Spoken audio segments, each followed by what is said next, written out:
Kaixo, egunon. Estas semanas el cannabis ha estado en primera línea de las noticias. El Parlamento Vasco empezaba a estudiar el modo de regular los clubes, las asociaciones de consumidores de esta sustancia estupefaciente con la que se hacen los porros, mientras al mismo tiempo la policía estaba llevando a cabo redadas contra plantaciones de estos clubes. Hoy tenemos para hablar de esto a Martín Barrioso. Unon, ¿qué tal? Hola, Unon. Bueno, ¿esto es pura coincidencia? O sea, que están en el Parlamento debatiendo la legalización mientras hay redadas al mismo tiempo. Bueno, podría serlo. Desde luego no hay un impulso político aquí en Euskadi, ni el gobierno vasco, ni nadie, yo creo, que tiene interés en que se hagan este tipo de redadas contra clubes que todos los grupos del Parlamento Vasco han mostrado interés en regular. Es decir, hay una resolución por unanimidad, cosa bastante insólita, en la que el Parlamento Vasco habla de un vacío legal y de una inseguridad jurídica, y esto es una muestra de ello. La policía, en principio, tiene que hacer cumplir la ley. Cuando la ley no es clara y cuando los criterios que se le dan a la policía tampoco lo son, pues suceden este tipo de cosas. Yo creo que hay algunos movimientos de sectores prohibicionistas que están intentando bloquear esto, pero en el caso de estas actuaciones policiales yo creo que más bien lo que hay es, pues eso, una auténtica confusión legal que hace que mientras nos están regulando pues nos sigan interviniendo. Es una cosa kafkiana, pero precisamente por eso acudimos al Parlamento, por esta situación tan absurda, tan contradictoria. Y es pura casualidad que mientras el Parlamento Vasco esté queriendo regular, a ti te llegue una petición de la Fiscalía como criminal, o sea, que te tacha de criminal. Sí, la Fiscalía, bueno, ayer tuvimos conocimiento de la petición de la Fiscalía Antidroga en el caso que tenemos abierto todavía la Asociación PANAG, y a los miembros de la directiva, a 3 miembros de la directiva, nos acusan, entre otras cosas, de pertenencia a organización criminal. Y bueno, en mi caso, bueno, es una petición de 6 años de cárcel y 800.000 euros de multa. Y lo más gracioso es que la organización criminal de la que hablan es una asociación legalmente constituida, registrada en el Departamento de Justicia del Gobierno vasco, que estaba dada de alta como empleadora en la Seguridad Social, que pagaba impuestos en la Hacienda Foral de Vizcaya desde hacía años, y que participaba, por ejemplo, era miembro del Consejo Asesor de Drogodependencias del País Vasco, junto con la fiscal antidroga, que ahora me acusa de dirigir una organización criminal. Entonces hemos estado durante años conviviendo en las reuniones, esa señora y yo como representante de una organización criminal, y no ha hecho absolutamente nada. Entonces, que ahora se dé este salto cualitativo, porque es la primera vez que en el caso de una asociación se hace esta acusación, yo creo que no es casualidad. Yo creo que hay sectores que no quieren que esto cambie. La Fiscalía Antidroga es uno de ellos. Al fin y al cabo, su función puede llegar a desaparecer si estas políticas se superan, y la señora fiscal antidroga, con todos sus poderes especiales, pasaría a ser una fiscal vulgar y corriente, y hay mucha gente que, bueno, que dentro de este sistema absurdo está bien y que mantiene sus privilegios e intereses, y yo creo que no es casualidad. Hay un impulso de algunos sectores, bueno, un impulso político claro de intentar regular esto de una vez, pero hay resistencias, nunca llueve a gusto de todos, está claro. Bueno, al hilo de lo que estás hablando, o sea, que el hecho de que haya cambios en Euskadi luego tendrían que ser avalados por España, porque si no, pues seguiríais estando, o el cannabis seguiría estando en una situación un poco rara, ¿no? Otra vez nuevamente en medio de situaciones kafkianas. Desde luego, la actitud del Gobierno de Madrid en este sentido va a ser determinante, porque al fin y al cabo hablamos de la aplicación del Código Penal, que es una ley orgánica, y su modificación corresponde al Parlamento español. Hablamos también de la Ley de Estupefacientes y de la Ley Orgánica de Seguridad Ciudadana, que son, digamos, las 3 leyes básicas en la cuestión drogas, ¿no? Y todas ellas deben ser modificadas en Madrid. ¿Qué pasa? Que ningún gobierno español ha mostrado la más mínima voluntad nunca de aclarar la cuestión de la legislación sobre drogas.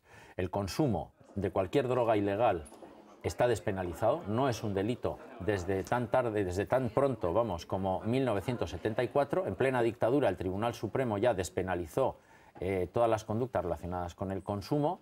El problema es que desde 1974 ningún gobierno, ni del PSOE, ni de UCD, ni del PP, nadie jamás se ha molestado en regular eso para acabar con la inseguridad jurídica. Lo ideal, lo lógico, sería que se regule digamos, todas las situaciones, empezando por el uso individual, es decir, cuántas plantas puede cultivar una persona para su propio uso, qué cantidad puede poseer legalmente en su casa o qué cantidad podría llevar por la vía pública en el bolso, por ejemplo, sin incurrir en infracción.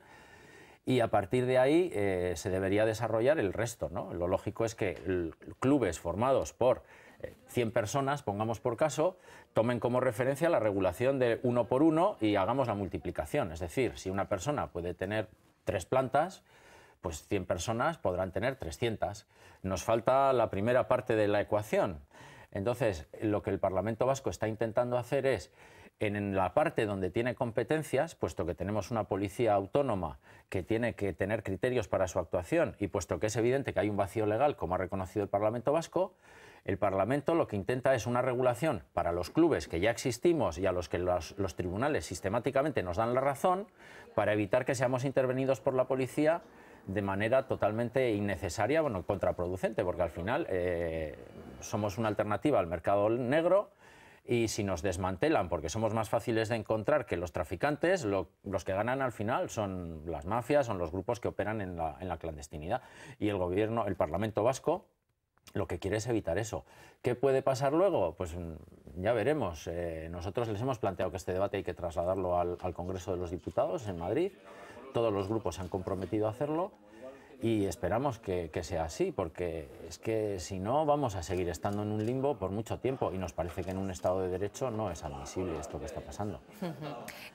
Bueno, justo antes de hablar de cuántos clubes hay en Euskadi, etcétera, y de cómo funcionáis, ¿qué es cannabis? ¿Qué es marihuana? ¿Qué es hachís? ¿Qué es cáñamo? ¿Nos puedes hablar de las diferencias que hay o es que hay cosas que son lo mismo? Cannabis es el nombre latino, el nombre científico de la planta de cáñamo. El cáñamo que se usa para producir papel o el que se usaba para hacer alpargatas o cuerdas o cualquier tipo de cosa de estas es la misma planta que la que produce la marihuana, solo que el cáñamo industrial que se cultiva hoy en día ha sido seleccionado para que no tenga propiedades psicoactivas, para que no pueda usarse como estupefaciente, digamos. Simplemente es la misma planta que por un proceso de selección casi no tiene principios activos. La marihuana son simplemente las flores de la planta femenina, porque el cannabis tiene plantas macho y plantas hembra, como los kiwis o como otro montón de plantas así. Entonces la que se usa es la hembra y se usan concretamente las flores. A esas flores secas se le llama marihuana.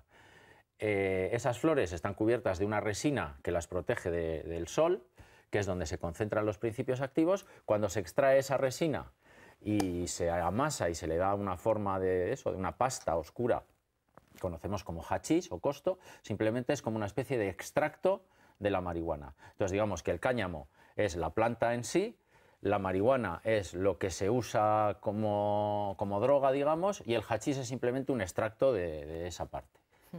Muy bien. No, porque es que al final, o sea, siempre tenemos un poco de lío, ¿no? Y la gente se lía, y se usan indistintamente unos términos u otros y claro, el cáñamo se usa para muchas cosas y hay cultivos legales y en Euskadi tenemos plantaciones industriales de cáñamo dedicadas a la industria y bueno, y tú las ves y huelen igual, tienen la misma pinta y de hecho hay algunas que a pesar de la selección siguen teniendo propiedades psicoactivas. Entonces, bueno, pues hablamos de una planta de muchos usos, uno de ellos es polémico. Los demás están absolutamente asumidos desde hace mucho. ¿Y esto puede hacer daño al cerebro, sobre todo? Al cerebro no. Sí a la organización, vamos a ver, no deteriora las neuronas. No es como el alcohol que provoca muerte neuronal. Es decir, una borrachera de alcohol se calcula que mata decenas de miles de neuronas, ¿no? El cannabis no, el cannabis tiene un efecto protector sobre las neuronas y de hecho se está investigando su uso, bueno, ya hay indicios en enfermedades degenerativas como Alzheimer, Parkinson, Huntington, por ejemplo. Entonces, ¿dónde hace daño? El asunto es que, primero, hay una serie de personas, bueno, hace daño por vía fumada, es decir, si se consume en forma de porros, evidentemente hace daño por vía pulmonar porque es humo. Es un humo que contiene también elementos cancerígenos. Parece que no es, su efecto no es directamente cancerígeno como en el caso del tabaco, porque los propios principios activos de la marihuana parecen enlentecer o retardar el desarrollo de las células cancerígenas. Eso se está investigando ahora. Pero en personas que están predispuestas a tener algún tipo de trastorno psicótico y sobre todo esquizofrénico, puede desencadenar el trastorno.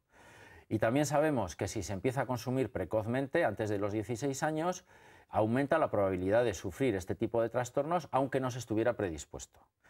En principio, en personas adultas, el riesgo se concentra sobre todo en el humo, en la posibilidad de sufrir bronquitis crónica o incluso un enfisema si uno es consumidor así muy empedernido, y en las personas que están en situación de vulnerabilidad psicológica, digamos, desde ese punto de vista. Al resto, en principio, no les debería afectar negativamente. Otra cuestión son los adolescentes, donde más que trastornos a largo plazo, lo que provoca son trastornos en el aprendizaje. En una época de la vida en la cual la actividad principal es estudiar, es adquirir habilidades para el futuro, para tu vida diaria, para tu trabajo, para lo que sea. El cannabis reduce la concentración y la memoria a corto plazo.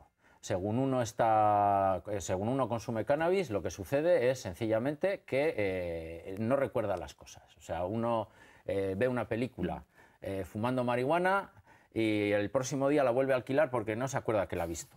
Es decir, ese es un incidente, digamos, típico relacionado con esto. Pues fíjate, si hay adolescentes que consumen cannabis. Claro, eso es lo que más nos preocupa. Y encima algunos consumiéndolo antes de entrar a clase, nos parece que eso es una barbaridad. ¿Y tú crees que legalizar esta sustancia ayudaría a mejorar en las políticas de prevención?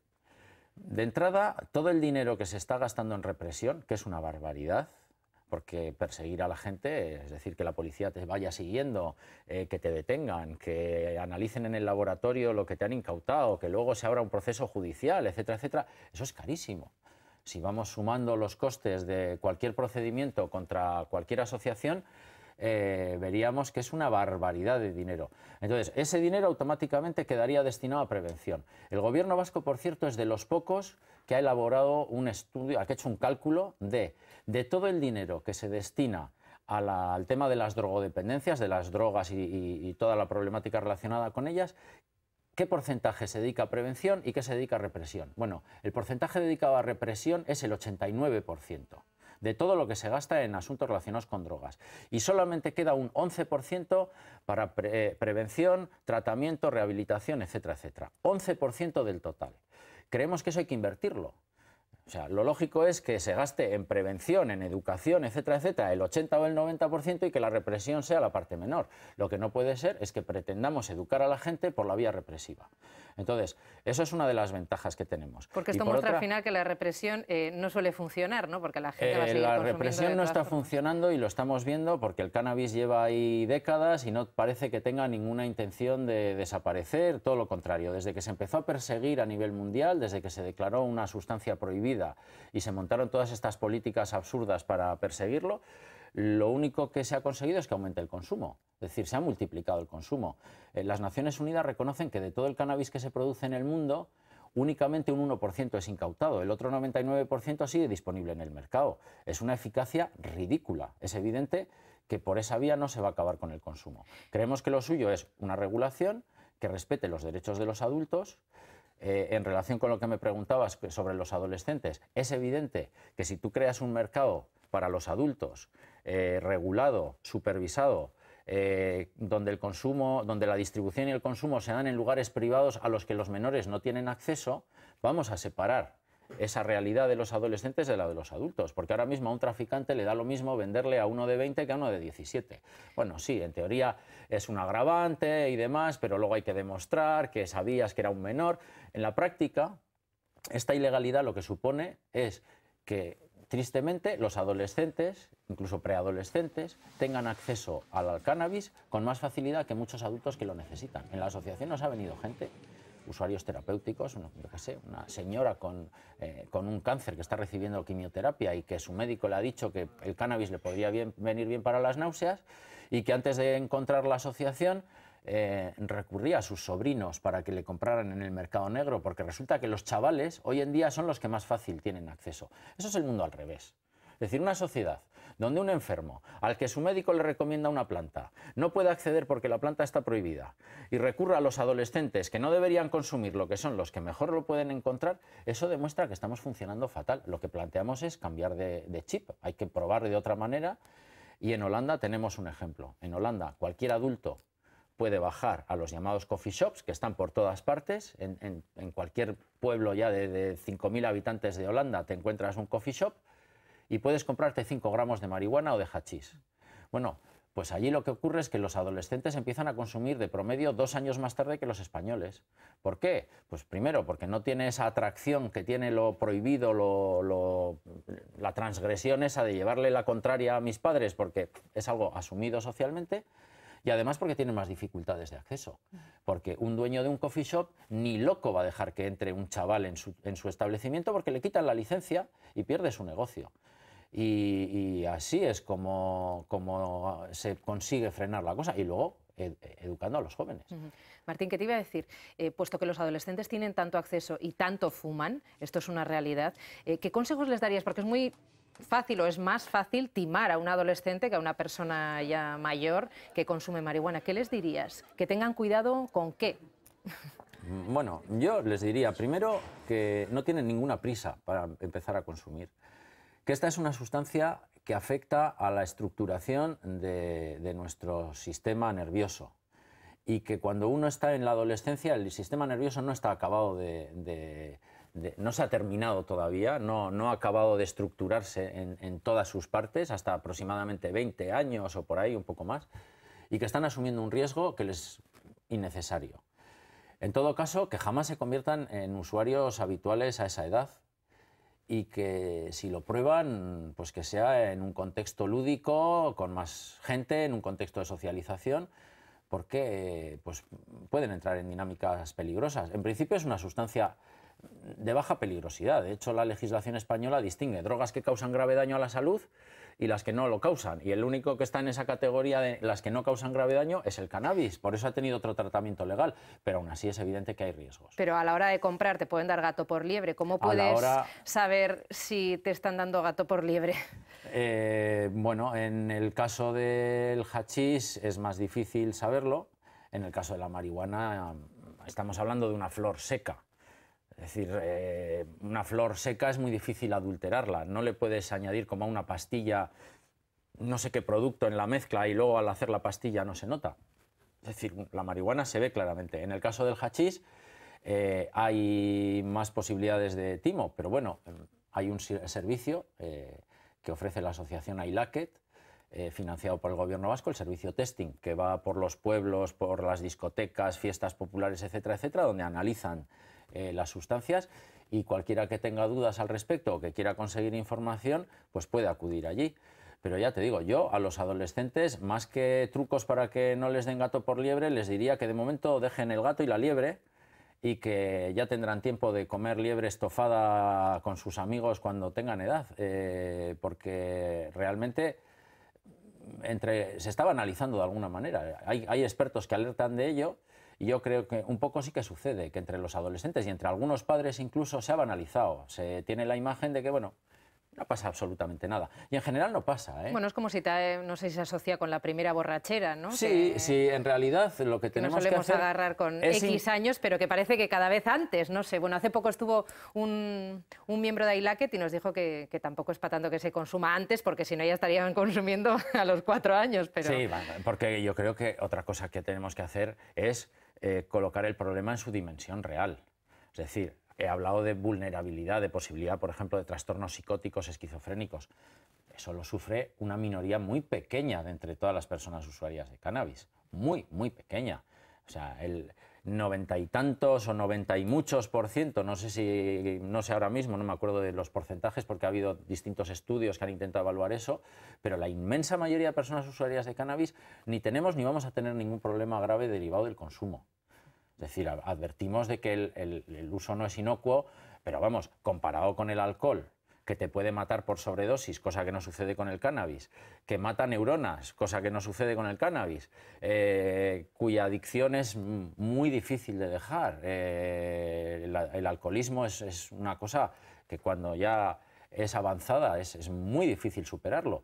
El cannabis es muchísimo más difícil, mucho más fácil de abandonar el consumo y de hecho mucha gente lo abandona periódicamente, pues porque quiere descansar una temporada del consumo. Es decir, es una sustancia con riesgos, pero su incidencia en la salud pública es absolutamente ridículo en este momento. Tenemos preocupaciones mucho más serias que el cannabis. Lo que pasa es que en ocasiones este es un tema con mucho morbo y se pone el foco en un fenómeno que en realidad es muy pequeño, pero bueno, como digo, el balance de lo que aporta en beneficios el cannabis en los usos percibidos como positivos por los propios usuarios, unido a las propiedades terapéuticas que tiene, yo creo que supera a los riesgos de su uso y que es un producto que nuestra sociedad podría aprovechar de forma muy positiva si supiéramos integrarlo en nuestra cultura como es debido, con normalidad, con madurez y no con esta histeria en la que vivimos hoy en día. Es que justamente has hablado de beneficios y me gustaría que nos comentases, bueno, ¿cuántos clubes hay en Euskadi? ¿Cuántas personas sois?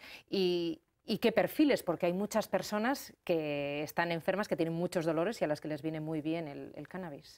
Sí, bueno, el tema terapéutico suele ser muy polémico porque hay quien lo niega totalmente, niega que el cannabis tenga ninguna propiedad terapéutica, lo cual es contrario a la evidencia científica en este momento. Hay muchos médicos ya que están firmando certificados, ¿no? Hay montones que lo avalan. De hecho, hace ya bastantes años, no sé ahora el ritmo, pero antes se publicaba un artículo científico sobre el cannabis al día.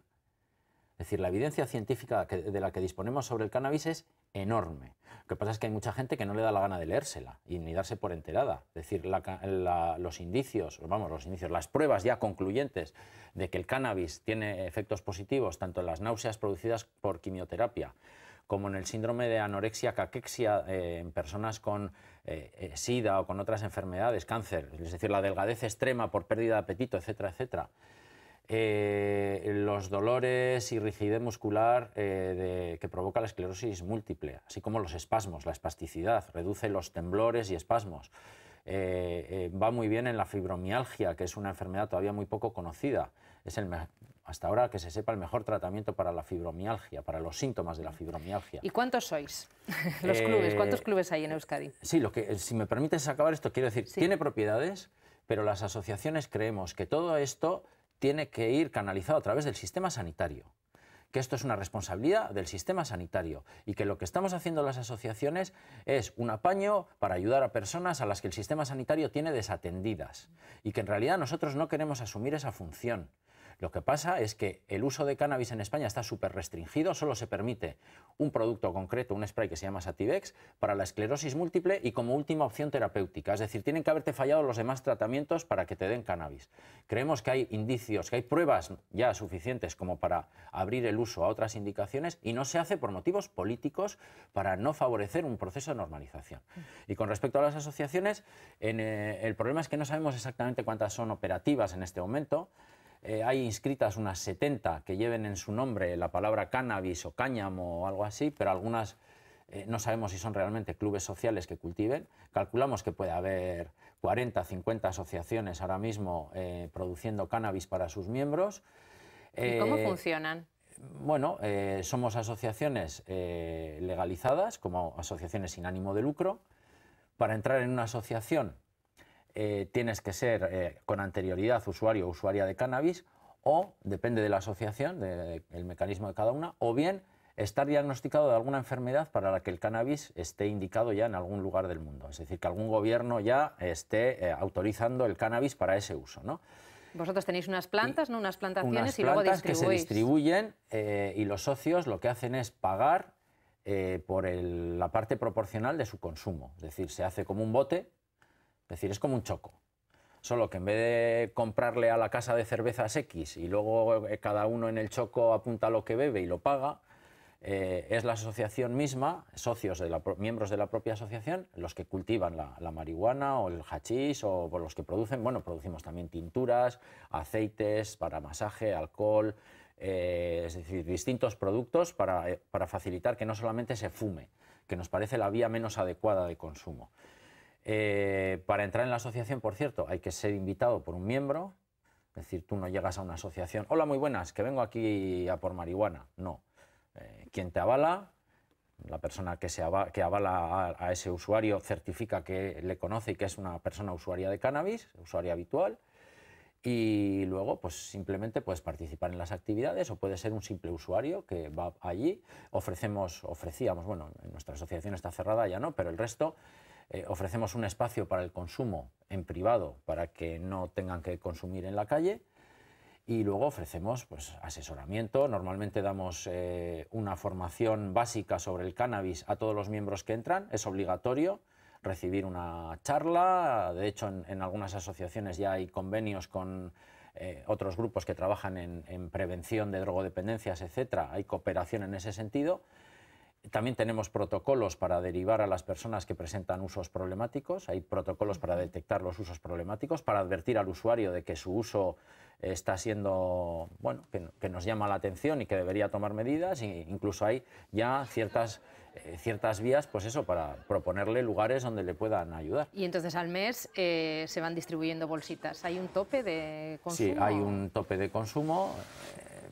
Depende un poco de la asociación, no hemos acabado de ponernos de acuerdo en cuál es un uso, digamos, normal, aceptable, pero sí hay un tope. Es que tampoco por ley está establecido, ¿no? O sea, claro, ¿cuánto, claro. a partir de qué límite ya es delito consumir o producir? Y ahí hay una disparidad enorme de criterios. La Organización Mundial de la Salud habla de 3,5 gramos al día, en muchas asociaciones tenemos establecido un máximo de 2. Bueno, depende. De todas maneras, la inmensa mayoría de personas usuarias suelen quedarse muy por debajo de ese tope. En nuestra asociación, por ejemplo, mi experiencia es que a los 60 gramos esos de máximo llegaba muy poquita gente. El consumo promedio era de aproximadamente 15, es decir, medio gramo al día.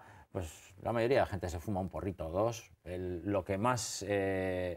consumo que más tiempo suele permanecer es el nocturno, antes de irse a dormir. Es una costumbre que mucha gente mantiene, gente que ha consumido en su juventud en ambientes lúdicos, de fiesta, etcétera, etcétera. El último consumo que deja a lo largo de su vida, si sigue consumiendo cannabis, normalmente es ese, es cuando terminas todas tus obligaciones y llegas a casa, pues consumir cannabis como relajante, para olvidarse un poco, pues de la misma manera que otros se toman unas cervezas, no es muy diferente. Nos queda poco tiempo, pero quería hablar, o sea, si se legalizasen los clubes o si se regularizasen absolutamente los clubes de cannabis, Euskadi sería un referente para muchos países como Uruguay, por ejemplo. Es que me gustaría también mencionar el caso de Uruguay, ¿no? Que se está convirtiendo en referente también. Estamos siendo un referente ya. La regulación de Uruguay es el primer país del mundo que ha acometido una regulación integral de lo relacionado con el cannabis, es decir, desde el cultivo y consumo individual al uso terapéutico, pasando por la distribución comercial, etcétera, etcétera. Y creemos que aquí hemos sido referente en un aspecto concreto, ahora ellos deberían ser nuestro referente en el otro, que es la globalidad, el abordar el fenómeno de una manera global, y no solamente la parte de los clubes, porque si no podemos seguir en un limbo durante mucho tiempo. Nos hemos convertido, de hecho, en modelo para los clubes que ya se han creado ya en Bélgica desde hace años. Se están poniendo en marcha clubes como los nuestros en Alemania, en Eslovenia, hay proyectos también en Argentina. Bueno, hay de hecho varias iniciativas legislativas en las que hemos tomado parte de alguna manera, hemos acompañado esas iniciativas, tanto en Argentina, en Uruguay, en México DF, es decir, hay un montón de lugares donde un poco lo que estamos haciendo aquí está teniendo eco, les parece que es un modelo interesante y bueno, a ver si conseguimos regularlo antes de que triunfe en el resto del mundo, porque sería muy triste que nuestro modelo se vaya implantando en otros países y aquí alarguemos la discusión hasta el infinito. Hemos planteado además en un momento muy importante esta cuestión, porque hay un debate muy fuerte sobre la legalización de las drogas en todo el mundo y concretamente del cannabis. Estados Unidos ha hecho grandes movimientos y habrá cambios importantes, entonces la cuestión es ¿cómo legalizamos? Y la cuestión es no legalizar, desde nuestro punto de vista, es no legalizar repitiendo errores que se han producido, por ejemplo, con el tabaco. No queremos que la marihuana quede en manos de grandes compañías multinacionales que puedan adulterar el producto, que puedan ocultar información sobre sus riesgos, que intenten manipular a los consumidores en beneficio propio. Apostamos por un modelo no comercial, gestionado por las propias personas usuarias, más horizontal, donde nadie intente sacar tajada de esto a costa de ocultar peligros como ha pasado, ¿no? Tenemos el modelo ahí, no lo repitamos. Creemos que hemos encontrado una manera equilibrada aceptable para el resto de la sociedad, de poder ejercitar nuestros derechos sin que nadie se sienta amenazado. Y bueno, esperemos que hayamos alcanzado el punto de madurez social y política suficiente como para que el cambio se dé. Yo estoy muy esperanzado en ese sentido. ¿Y para cuándo esperas el cambio, una regularización? Bueno, en el caso de aquí del Parlamento Vasco, bueno, ellos hablan de acabar las comparecencias, me parece que para noviembre. Me imagino que a lo largo del año que viene se hará una propuesta ya legal concreta. Y bueno, pues esperemos que en un año o dos como mucho tengamos una regulación en este sentido. A nivel estatal costará más y ya a nivel internacional ni te cuento. O sea, hay muchas resistencias todavía, países muy talibanes en este aspecto, y nos va a costar mucho, mucho llegar a un mundo sin prohibición de drogas. Pero bueno, vamos dando pasitos, vamos en la dirección correcta. Hace 20 años, cuando yo empecé en este movimiento contra la prohibición de las drogas, éramos unos marcianos a los que no se nos hacía mucho caso, se consideraba que era una cosa pintoresca lo que estábamos pidiendo, vas a legalizar las drogas, ¿no? Y ahora hay premios Nobel, expresidentes, gente muy seria, incluso presidentes en ejercicio, que dicen que esto que se ha estado haciendo hasta ahora, la guerra contra las drogas, es un absurdo, que causa más daño del que se pretende evitar. Y bueno, pues ahora que ya por fin esto está en el debate político, yo creo que es cuestión de tiempo. Martín Barrios, eskerrik asko, gracias por haber puesto algo de luz, ¿no?, en todo este debate del que ya llevamos unas semanas hablando. Y gracias a ustedes por estar ahí y nos vemos mañana con otros asuntos. Agur.